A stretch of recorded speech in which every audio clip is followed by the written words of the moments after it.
You ask Tiger to solve. This deals with linear equations with one unknown. The final result is p equals -6/11. Let's solve it step by step.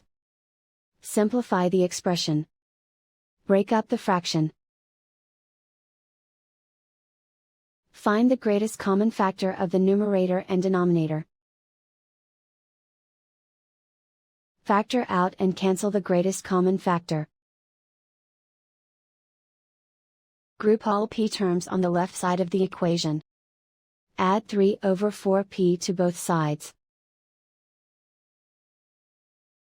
Group the coefficients.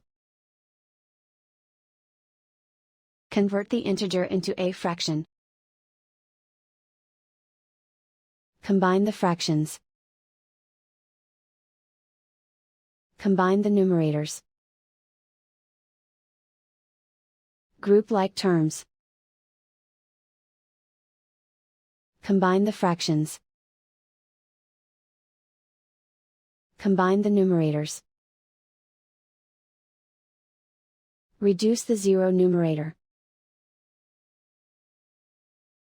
Simplify the arithmetic. Isolate the p. Multiply both sides by inverse fraction 4/11. Group like terms.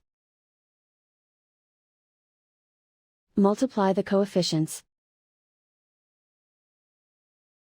Simplify the fraction.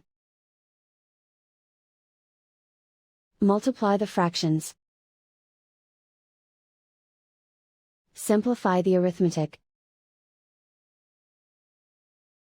And so the final result is p equals -6/11.